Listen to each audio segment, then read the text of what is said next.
Good morning. Good morning. How we doing? It is the Richie Hicks Jr. Sports Podcast, and I am your host, Richie. With me today on my show, my brother from another mother, Mr. Big Sexy, Mr. Richard Dorney the third. What's going on? To be humbly honest, taking some wood pieces out of my ass. My New York Yankees suffer, and correct me if I'm wrong, the first ever on the receiving end Subway Series sweep. I don't think the Yankees have ever received the Subway Series sweep. You are incorrect. This is the second right? time. This is the second time the Mets have swept the Subway Series for the season against the Yanks. I believe we did it. I don't think it was 2015, but somewhere around that, and it was probably in one of those meaningless seasons, and that's why I don't remember, which unfortunately is pretty regular for the Mets. Yeah, we're definitely going to be hitting on the Subway Series. I'm going to talk about the undeniable problems that my New York Yankees faced and facing down the stretch run.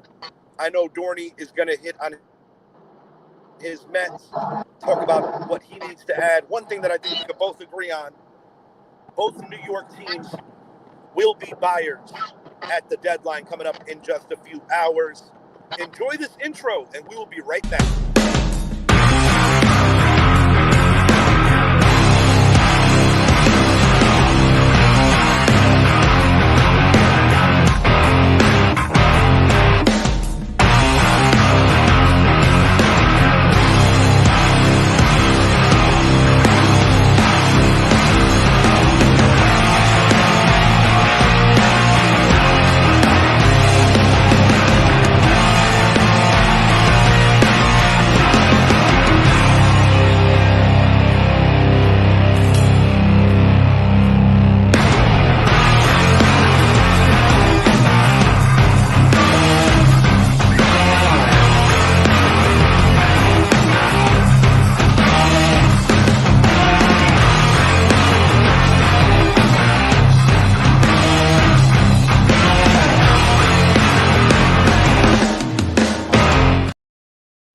All right, we are back. Richie Hicks Jr. Sports Podcast. If you haven't already, please make it a point.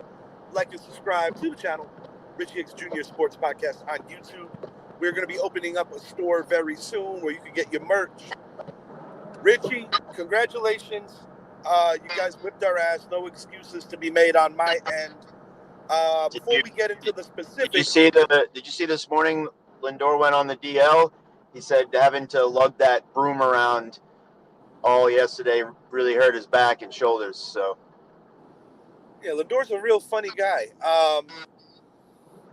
No, he has had his way with the Yankees, even going back to his Cleveland days. Francisco Lindor playing like a superstar, and that's what the Mets need. Jeff McNeil finding his stroke definitely is going to be beneficial for you guys down the stretch. Before we hit on the specifics of each team, how was the atmosphere out there yesterday, Rich? You were at the game. it was a 60-40 split, as you would expect, to the home team. Maybe it's because I'm 43 and not 23, but not as rowdy as it had been in the past, and that's probably because I was a lot more quiet than I have been in the past. I also didn't really consume any alcohol yesterday, so that kept me a little even keel. Typically first inning, first batter, home run, Yankee fans start their chant, and then it just kind of went back and forth. Really it was a home run derby there yesterday. I think we had 5 for the Mets and 2 for the Yankees, if I remember correctly. Juan Soto, Gleyber Torres went deep for us. Yeah, Lindor went twice, Vientos, Tyler, and I don't remember who else. But it's fun. It's always fun to play the Yankees, and if you can enjoy the atmosphere team or the other team, it's fun to be around. A lot of name calling out in the fans, all good stuff. I will point out that Francisco Lindor, historically, since he's been a Met, seems to really feast on the rivalry, because you remember clearly we saw that 9-12 game where he hit 3 home runs against the Yankees in that game. He had 2 from one from each side of the plate yesterday, which was awesome to see. Definitely enjoyed. That's my first time at a Mets Yankee game at Yankee Stadium since 2012 when I went to the start after Santana's no-hitter, and he gave up back-to-back-to-back home runs, I think, in the second inning, and my brother and I got up and left. Well, I'm going to age myself a little and give you some of my Subway Series memories as an attendee. It goes without saying that 9/11 2021 is the most memorable, and it's not because the Yankees won. It's because, with the exception we had of a great couple day. of, it was a phenomenal day. New York won that day in general, and it was cool. Just everybody understanding that day was bigger than baseball. To your point, the 12th, in addition to you getting on ESPN, I was nursing quite the hangover, but I enjoyed the game despite losing, and we got treated seeing 5 home runs from 2 players. Giancarlo Stanton with 2, Francisco Lindor with 3, and you could tell that both of them were truly feeding into the inner city rivalry. And there's some tempers flew. The Mets thought that the Yankees were stealing signs, doing some Bush League stuff, and momentarily I thought Joey Gallo was going to possibly put up the hands, because that's the only thing that he was good at, because it wasn't hitting baseballs. Oh, I found my heritage in the Puerto Rican flag right in front of us after Lindor's 3rd home run, and enjoyed the day a lot. Yesterday, my takeaways, just as a baseball fan, the Mets are piecing together a lineup that seems to be working, but I think we have a subpar bullpen. If Diaz can be half of what he was, would be okay, but to get to him, we're going to need to go out there and trade for some arms for relief, because I don't see any of the starters, pending Senga coming back and being healthy, really going more than 6 innings. And then on your side, man, I hate to say this, but the game plan seems to be walk Judge, pitch to Soto, and don't care about anybody else. Yeah, I want to elaborate on your point. Jen and I were watching the game in the podcast room, game 1. I didn't watch yesterday's game because I was stuck at work, and I'm glad I didn't see that beatdown. But I will say this: Mendoza did great pitching around Judge. I don't remember your reliever's name that was Judge's 5th at bat. He was so wild that I think he actually confused Judge when he caught the finer ends of the strike zone. But you got to give credit where it's due. You got Aaron Judge frustrated. You got in his head. And to your point, until Anthony Volpe, in my opinion, has been good out of the gates since the All-Star break with the bat. However, there's just not enough consistency. And I noticed that the majority of Yankee home runs are solo dings, and we are dying, killing ourselves, shooting ourselves in the foot with runners in scoring position. It's truly frustrating because, particularly game 1, I can come up with more than a couple of instances where the Yankees squandered a lot of opportunities. Yeah, I mean, the fans yesterday were, you heard some frustrations with Cole, and all I kept hearing from the fans around me was he gives up the home run ball, and obviously that was the case yesterday. Well, I hate to point this out, but that stadium is not the place to be if you're giving up home run balls. No, I tend to agree. I mean, Death Valley is still one of the deeper parts of any major league ballpark, but your corners left to right, the dimensions are definitely conducive for a Juan Soto, a guy who hits oppo shots as well as a pull guy, hits to all fields.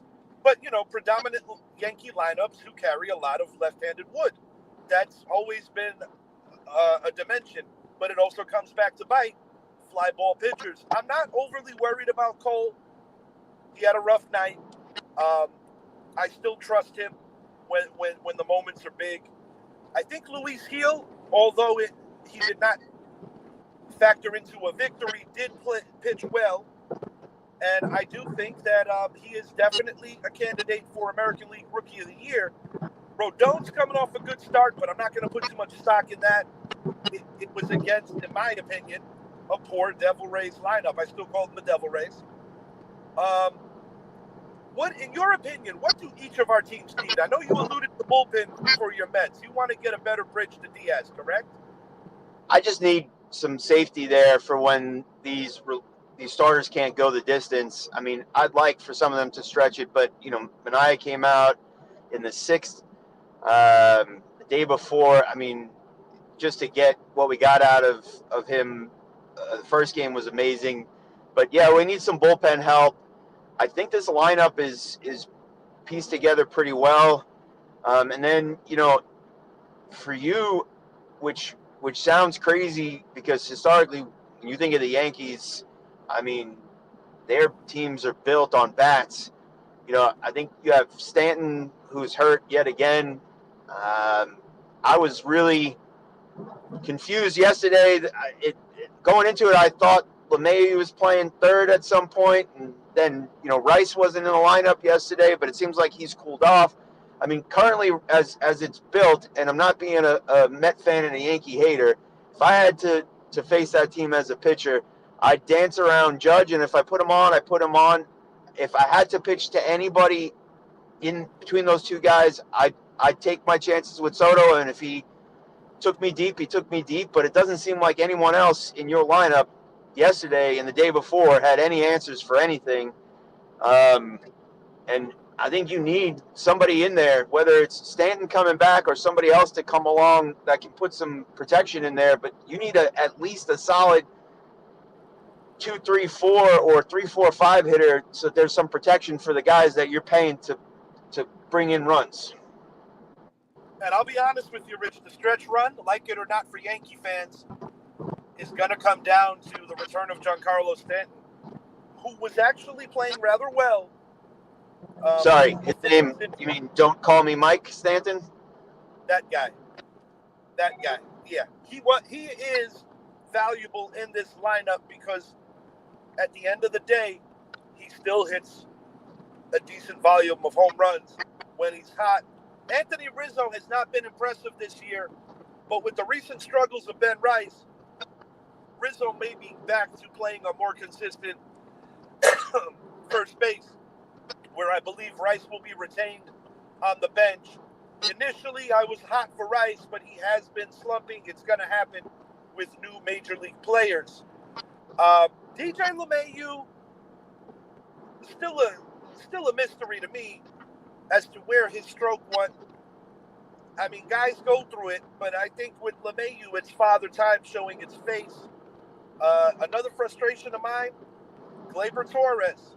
It seems like whenever he's on the trading block or whenever a contract is approaching, Gleyber has a propensity for playing just well enough to make the Yankees consider keeping him around a little longer. Not that there's much to say about our offense, but he does have 2 consecutive days with a home run.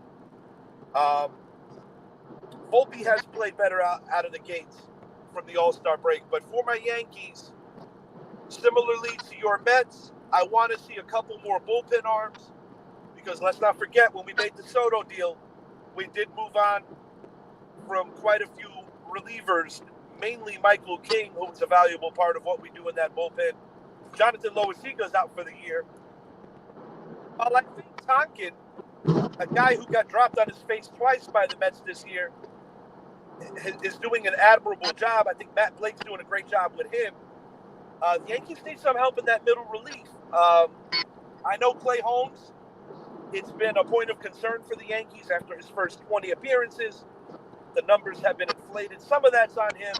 Some of that is just pure bad luck.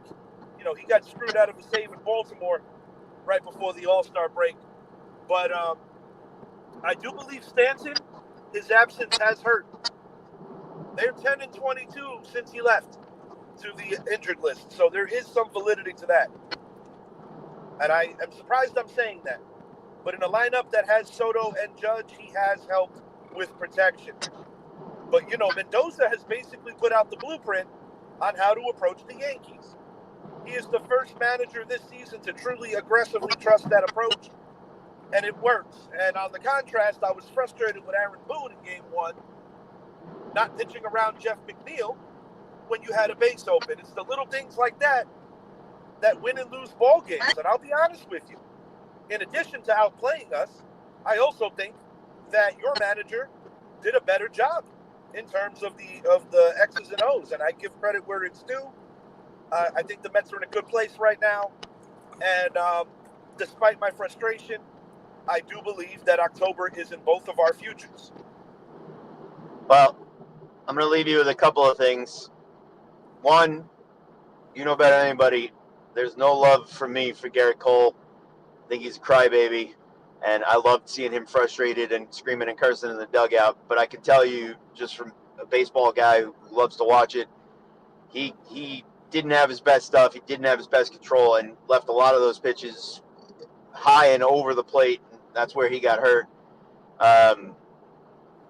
Outside of the Subway Series, I hate to say this to you, and the Met haters out there are going to say a typical Mets fan, but as much as it'll be great for us to get into the playoffs, and the Philadelphia Phillies, who I despise with every ounce of my body, they are the team to beat this year. They are just a machine. I mean, they're rolling. It's really difficult to sit there. Ranger Suarez, Wheeler, their pitching staff is lights out. I mean, I think you might know the stat better than I. They're the first team ever to have 5 pitchers go to the All-Star game. Yeah, that's pretty remarkable. And not to mention, you got some light tower power with that duo of Schwarber and Harper. Yeah. And I but hate they are not unbeatable, Rich. They are not unbeatable. No, but in a short series, particularly the Mets going in as a wild card team, it's difficult for me to feel great about it. But we'll see how it works out. Always love being on when I have the time to talk. It was great to be at a Subway Series game yesterday, and I will continue to tag you in my aggressive and abusive Yankee hate posts. Listen, bro, I appreciate your time, and I'm going to say something to my Yankee fans. Stop being little bitches. Stop talking about 27. Stop talking about 1986. These Mets fans are long-suffering, and they deserve to be happy, and they deserve every bit of this. I tip my hat to the Mets for bringing the wood and bringing just better baseball for 4 nights of this summer. And Rich, congratulations to you. I'm glad that you didn't get arrested and that you were on your best behavior as you promised your beautiful wife, Marianne. I might be seeing you in the near future. We will talk off air about that. I'm going to be hitting on the NBA after Rich gets out of here. Rich, I love you, bro. Have a great day. Good man. Speak soon. Take care. All right. Always awesome when my guy joins the show.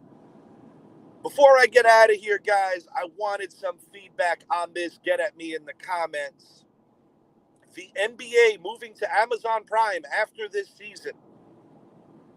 And while I understand that business is business, I do feel that the NBA is cheapening themselves by kind of just pissing and shitting on legacy. The NBA on Turner Sports TNT, in my opinion, and many other sports fans' opinions, is the creme de la creme of sports shows.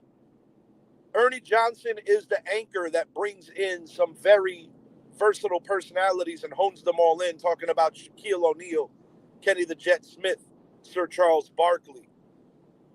Barkley already announced that this is his final year being in the booth of any kind. I think he saw the writing on the wall that Turner Sports was not going to match Amazon's contract offer. All I'm going to say, NBA, is that I hope that you guys do something to enhance and keep going something that TNT built. I'm old enough to say that I remember the NBA on NBC when that got discontinued. And I must admit while the guys at Turner are terrific in the booth, I don't think the NBA has ever recaptured the way that a Bob Costas would deliver and build up a game in game day promos. The NBA on NBC was something special, but so is the NBA on TNT. And this is the last year for the NBA on TNT. And I think they're going to go out with a bang. I think they're going to do a phenomenal job. But it speaks on the greed of the league. And, I say if it's not broke, don't fix it. Money isn't everything. And I think that if TNT was within shouting distance, the NBA should have went that route. But, this is the era we're in. We're streaming services. And, Amazon is pretty much getting their hands into everything. But based on history and based on just being a sports fan and seeing the way a lot of these things have played out, I have every reason to believe that more than likely the product will take a hit. I don't know if they have intentions of bringing on Ernie, Kenny, or Shaq. As I already said, Sir Charles is not going to be coming back, even if Turner did keep the contract. But it's a sad day for the NBA fans in that regard, because you can't duplicate what those guys have done. You're talking about winning all kinds of awards and just getting all kinds of recognition. As I said, the creme de la creme of basketball coverage. Shouts out Ernie, Shaq, Kenny, and Charles. You guys have done a phenomenal job, and I expect you guys to do an even greater job in your swan song. NFL's around the corner, folks. Hard Knocks Episode 4, short and sweet. The New York Giants most definitely showed interest in replacing Daniel Jones. Joe Shane said that he approached Daniel and said something along the lines of, I didn't want you to just come into the cafeteria and see Jaden Daniels or J.J. McCarthy there. Brian Daboll, being the quarterback guru that he is, I do believe that he wanted a new quarterback in the house, but the Giants just were not able to trade up for one that they wanted. I think they did right by staying away from Michael Penix. He is a lefty. Your best lineman would not be his blind side. It's on Daniel Jones. He has this season to prove that he can be the man. If he doesn't get it done this year with the hyper-talented Malik Neighbors and with, in my opinion, a better receiving corps than people realize, a rebuilt line. Jermaine Illuminor got hurt yesterday. I'm going to get clarity on how bad that injury is. I'm going to be reading, and I'll be posting if there's any new updates on that. But a guy that you just paid $14 million over 2 years, a guy who knows, offensive line coach, currently employed by the Giants from the Raiders, that's an injury you just don't want to see and don't want to have. The Giants need to keep their O-line intact if they are going to be a surprise team this year. There's one more episode in Hard Knocks. I also thought it was interesting seeing Saquon Barkley at the Combine post-Philly speaking with Giant personnel. The media makes things sometimes bigger than they are. At the end of the day, similar to the stuff going on with TNT, it is a business. And speaking of business, I got some business to handle. Love and appreciate you guys for always showing this show so much support. NFL previews on the way. Shouts out Richie Dorney one more time for showing up, coming on in. I hope you all have a terrific Thursday. Announcements to come for our next show. I am out.